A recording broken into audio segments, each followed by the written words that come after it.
오늘은 하나님만으로 만족하십니까? 라는 제목으로 우리가 함께 말씀의 은혜를 나누어 보기를 원합니다. 누가복음 15장의 말씀을 가지고 묵상을 할 텐데요. 누가복음 15장에는 예수님께서 세 가지의 비유를 들어 말씀하십니다. 세 가지의 비유, 잃은 양의 비유, 또 하나는 잃은 드라크마의 비유, 또 하나는 잃은 아들의 비유. 우리가 모두 다 잘 알고 있는 말씀들입니다. 이렇게 세 가지의 비유를 들어서 말씀하신 이유가 무엇일까요? 누가복음 15장 1절 2절 말씀에서 이렇게 설명하고 있습니다. 모든 세리와 죄인들이 말씀을 들으러 가까이 나아오니 바리새인과 서기관들이 수군거려 이르되 이 사람이 죄인을 영접하고 음식을 같이 먹는다 하더라. 예수님께서 세리와 죄인들과 함께 식사하신다는 겁니다. 이거를 비난하고 있는 겁니다. 당시에 바리새인과 서기관들이 비난합니다. 그들의 입장에서는 이해가 안 되는 일입니다. 예수님께서 저 죄인들인 바리새인과 세리와 죄인들과 함께 식사를 하신다고요. 이건 용납이 안 된 행동입니다. 그래서 바리새인과 서기관들은 예수님을 비난하기 시작합니다. 이 비난에 대해서 예수님은 대답을 바로 이 비유의 말씀을 들어 대답하시는데요. 이 세 가지 비유의 말씀을 들어 예수님께서는 이 바리새인과 서기관들에게 하나님 나라가 무엇인지에 대해서 설명해 주시기 위해서 비유로 말씀하십니다. 오늘은 이 세 가지의 비유 중에 우리가 너무너무 잘 알고 있는 잃은 아들의 비유, 잃은 아들을 되찾은 그 비유의 말씀에 대해서 우리가 한번 묵상을 해볼 텐데요.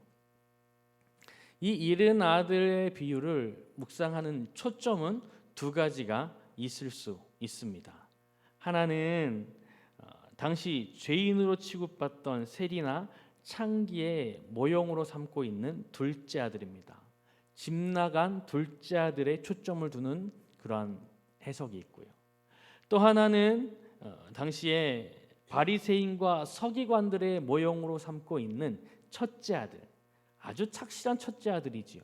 이 첫째 아들의 초점을 맞추어 묵상해 보는 방법 두 가지가 있는데 오늘은 어디에 묵상을 해볼 거냐면 오늘은 첫째 아들에게 한번 초점을 맞추어서 묵상을 해보도록 하겠습니다.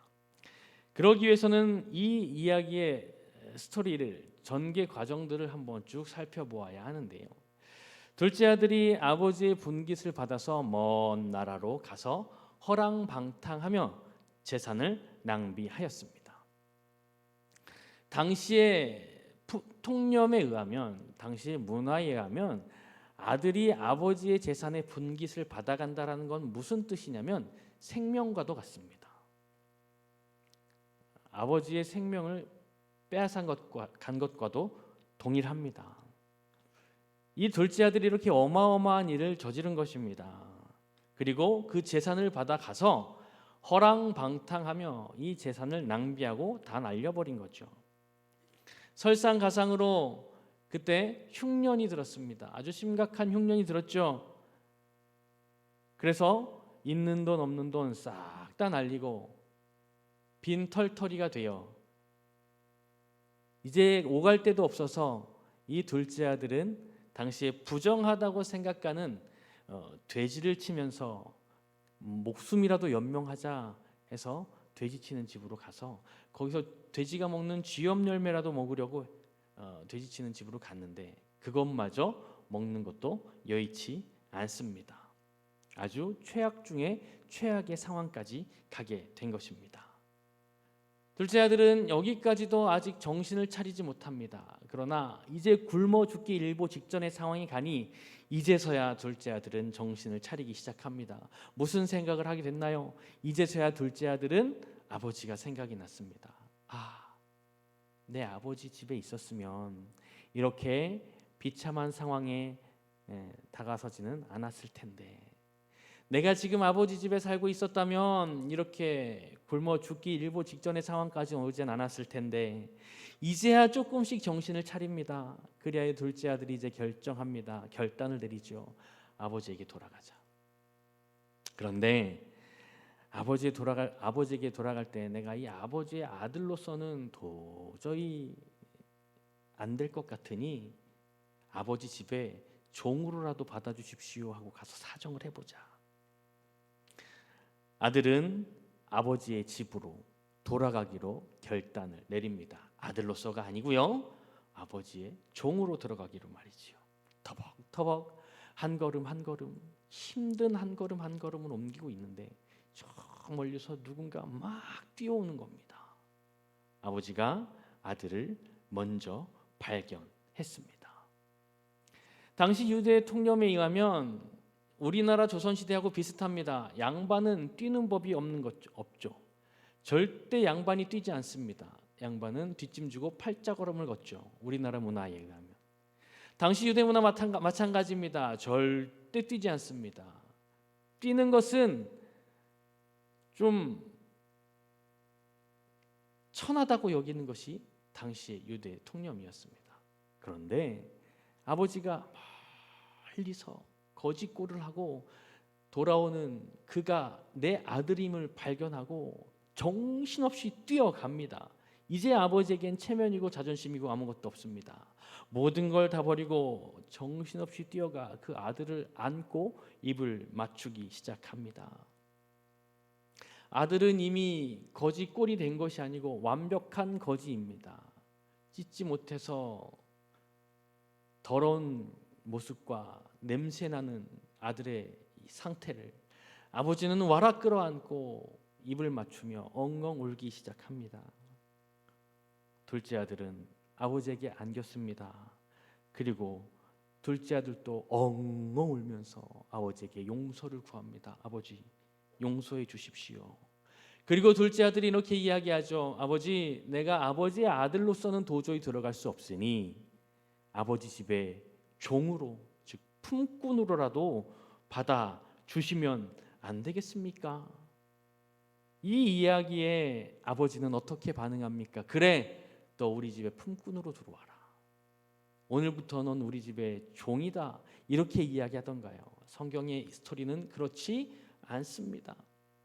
아버지는 이 아들에게 종이 무슨 말이냐, 품꾼이 무슨 말이냐, 너는 죽었다가 살아난 내 아들이다. 그리하여 아버지는 이 아들에게 좋은 옷을 입힙니다. 가락지를 끼워 주지요. 신발을 신겨 주었습니다. 이 신발을 신겨 주었다는 것이 바로 무엇을 의미하냐면 아들로서의 지위가 회복되었다라는 것을 의미합니다. 아들은 상상치도 못한 일이 벌어졌습니다. 그렇게 아버지의 재산을 갖다가 허랑방탕하게 홀홀 세상을 향하여 날려버렸음에도 불구하고 아버지는 나를 받아주는 것뿐만이 아니고 아들로서의 지위를 회복시켜 준 것이지요. 그런데 아버지의 호의는 여기서 멈추지 않습니다. 여기서 끝이 아니라는 것이죠. 아버지는 너무 기뻤습니다. 이 아들이 죽었다가 살아났다라고 판단했기 때문에 아버지는 살찐 송아지를 잡습니다. 그리고 동네 사람들 다 불러서 성대한 잔치를 벌입니다. 여보시오 동네 사람들 모두 나와서 우리 함께 잔치를 즐깁시다. 내 사랑하는 아들이 죽었다가 다시 살아났습니다. 동네는 시끌벅적합니다. 떠들썩합니다. 축제 분위기입니다. 모든 사람들이 먹고 마시며 함께 즐거워하고 있습니다. 그런데 이때 큰아들, 첫째 아들이 등장하게 됩니다. 25절 말씀이죠. 맏아들은 밭에 있다가 돌아와 집에 가까이 왔을 때에 풍악과 춤추는 소리를 듣고, 첫째 아들이 밭에서 일하다가 집으로 돌아옵니다. 그런데 멀리서 뭔가 신나는 음악 소리가 들리는 것 같습니다. 가까이 오면 올수록 이 음악 소리는 확실해집니다. 뭔가 굉장히 즐겁고 신나는 일이 벌어진 것 같습니다. 가까이 와보니 확실합니다. 잔치가 벌어진 겁니다. 어떤 집이야 도대체? 어떤 집에 축하할 일이 있길래 이렇게 신나게 음악을 연주하는 것이지? 가까이 가보니 그 소리는 다름 아닌 우리 집입니다. 분명히 첫째 아들이 들판으로 일하러 나가기 전까지는 아무 일도 없었는데 일을 끝내고 들어와 보니 집에선 성대한 잔치가 벌어졌습니다. 계획에 없는 잔치입니다. 이게 무슨 일일까요? 첫째 아들은 한 종을 부릅니다. 그리고 한 종에게 묻습니다. 27절 종은 이렇게 대답합니다. 대답하되 당신의 동생이 돌아왔음에 당신의 아버지가 건강한 그를 다시 맞아들이게 됨으로 인하여 살찐 송아지를 잡았나이다 하니. 종이 이렇게 대답합니다. 이 말을 듣고 첫째 아들은 어땠을까요? 엄청 화가 납니다. 28절을 한번 보십시오. 그가 노하여 들어가고자 하지 아니하거늘 아버지가 나와서 권한대. 노했습니다. 첫째 아들이 노했습니다. 엄청 많이 화가 났습니다. 여기서 노했다라는 것, 버럭 화를 냈다는 의미입니다. 그런데 언어를 보니까 이 화가 일시적으로 났던 화가 아니라는 것을 단어를 통해 알 수 있습니다. 이것은 일시적인 화가 아닙니다. 첫째 아들에게 깊이 쌓여 있는 눌리고 눌려있던 그 화가 동생이 들어오는 그 일로 인해서, 그 시점으로 인해서 폭발한 것이지요. 그냥 일시적인 분노가 아닙니다. 쌓이고 쌓였던 분노가 폭발한 것입니다. 왜일까요? 왜 이렇게 첫째 아들에게 쌓여있던 분노가 폭발했을까요? 원인은 그렇습니다. 탐탁치 않은 둘째 아들이 돌아왔는데 그 둘째 아들을 아버지가 받아들였기 때문입니다. 받아들인 것만도 화가 납니다. 그런데 이것도 부족해서 조은을 입히고 가락지를 끼우며 신발을 신기고 거기에다가 성대한 잔치까지 벌였기 때문입니다. 왜 이것 때문에 이 첫째 아들은 그렇게 화가 났을까요? 정황상 이 첫째 아들은 자기의 동생을 처음부터 미워했던 것 같습니다. 이 첫째 아들에게 있어서 이 동생은 원래부터 문제아입니다. 그 아이만 보면 속에서 분노가 치밀어 올랐다는 것입니다. 이 분노가 켜켜이 쌓여 있었던 것이지요. 그런데 이 둘째 아들이 없어졌는데 갑자기 돌아와서 아버지가 이 아이를 받아주시고 성대한 잔치를 벌이니 첫째 아들의 생각에 저 동생, 내 동생이라고 이야기하기도 싫은 저 사람은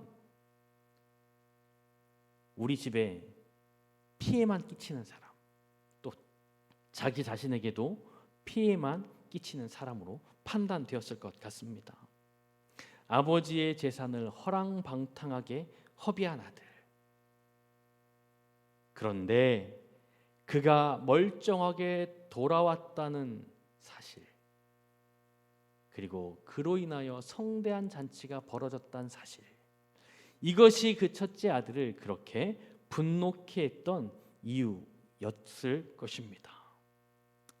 또 한편으로 첫째 아들은 동생이 돌아와서 아버지가 이제 자신에게 상속할 재산을 또 다시 동생의 분깃을 나누어 줄 수도 있다라고 하는 그러한 위험을 느꼈을지도 모릅니다. 원래대로 계산을 한다면 동생은 자기 것 가지고 다 갔으니까 지금 이제 남은 것은 고스란히 내 건데, 아버지가 이 둘째 아들을 또 아들로 받아들였으면 계산기를 두드려 보니까 아버지가 돌아가실 때에는 이 재산이 또 얘한테 갈 수 있는 위험이 있다라는 것이죠. 둘째 아들은 깊게도 생각했습니다. 상당히 많이 계산했던 것 같습니다. 그래서 첫째 아들은 마치 요나가 니느웨 사람들이 회개하여 구원받는 것이 마땅치 못해서 버럭 화를 내는 것처럼 화를 내고 있는 것입니다. 이렇게 화를 내는 아들을 달래기 위해서 아버지가 나오십니다. 그리고 아버지는 첫째 아들에게 함께 들어가자, 함께 가서 함께 기뻐하자, 이렇게 권합니다. 그런데 본문에 보니까 한 번 권한 것이 아니고 계속해서 권했다라고 문법적인 부분에서 이야기하고 있습니다. 그런데 이 첫째 아들은 어떻습니까? 계속해서 권하는 이 아버지의 권유를 첫째 아들은 계속해서 거절하고 있습니다. 이렇게 화가 나 있는 아들을 아버지는 계속 달래줍니다.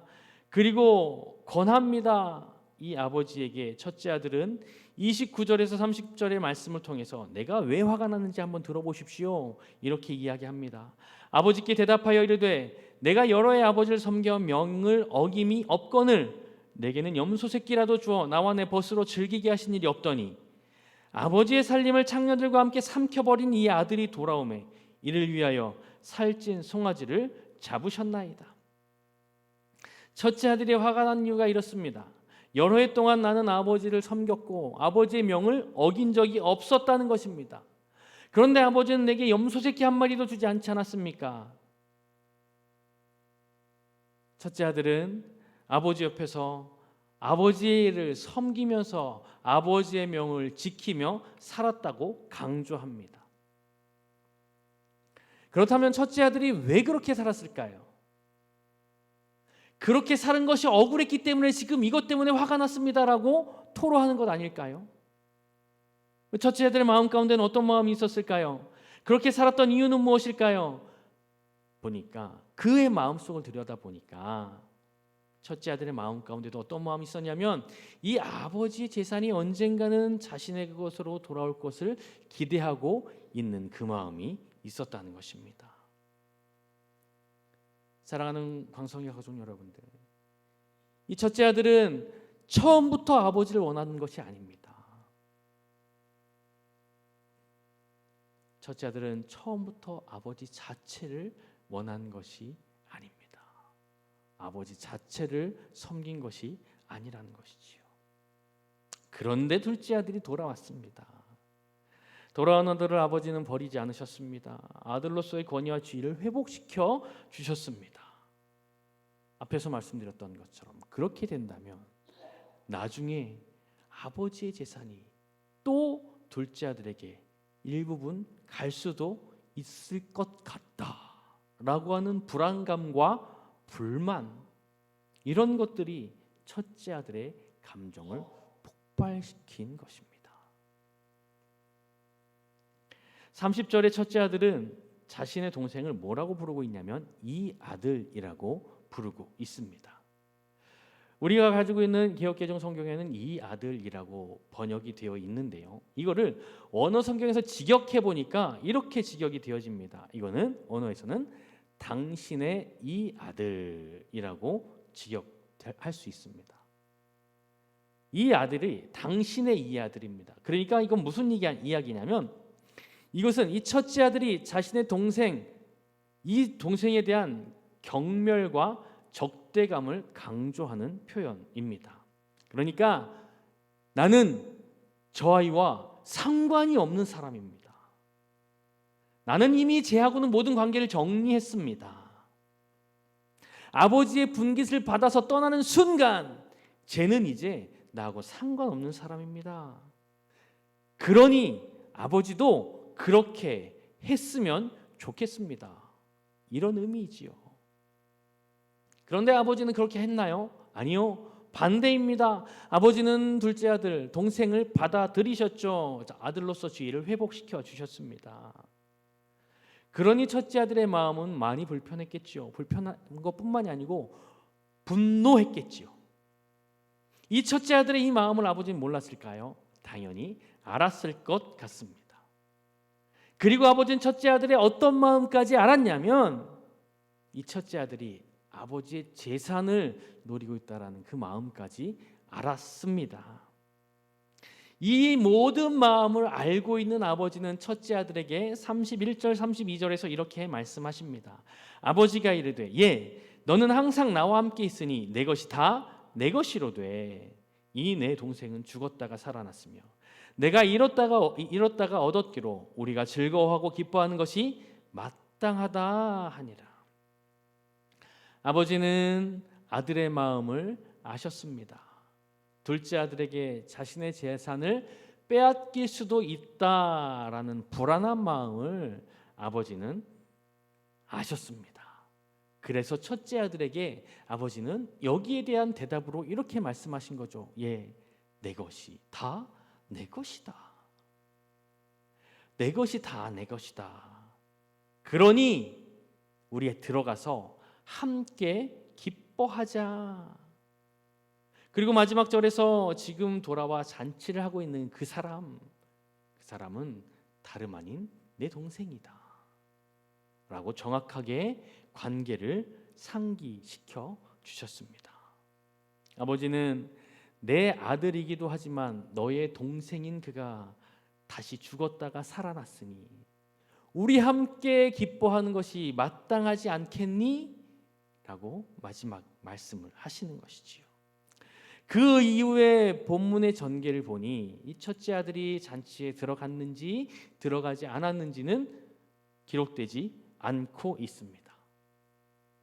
그런데 지금까지 본문의 흐름을 보면 아버지는 둘째 아들은 찾았습니다. 그런데 첫째 아들은 잃은 것 같습니다. 첫째 아들은 아버지의 말씀대로 살려고 많이 노력했지요. 아버지를 종처럼 섬기며 살았습니다.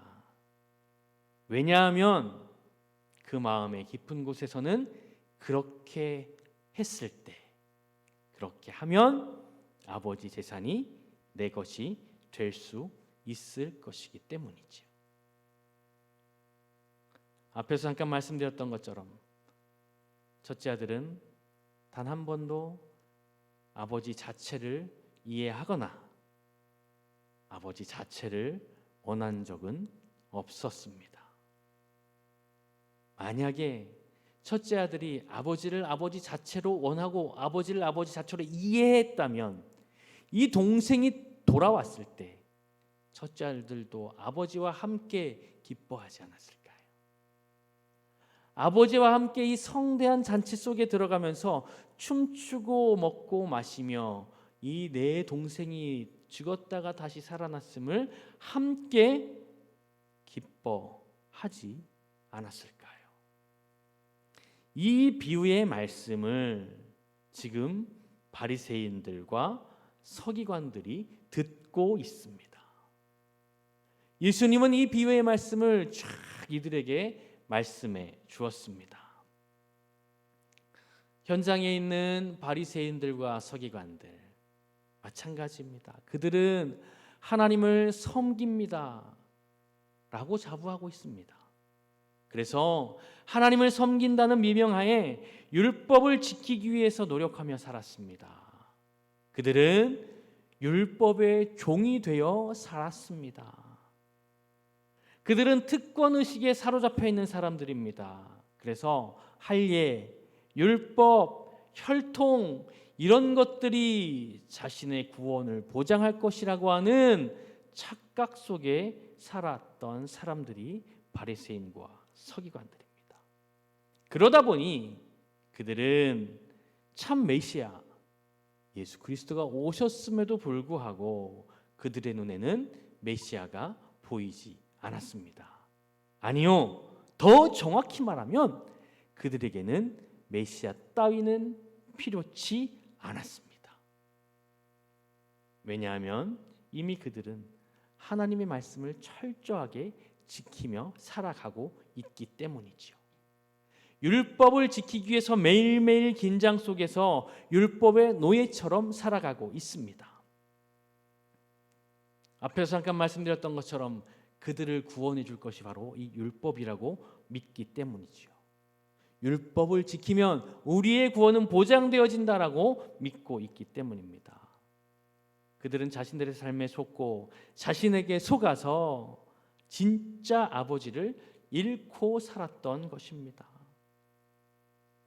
사랑하는 광성의 모든 가족 여러분들, 아버지가 진정으로 원하는 것은 무엇일까요? 그렇습니다. 아버지가 진정으로 원하는 것은 아버지 그 자체를 사랑하기를 원하십니다.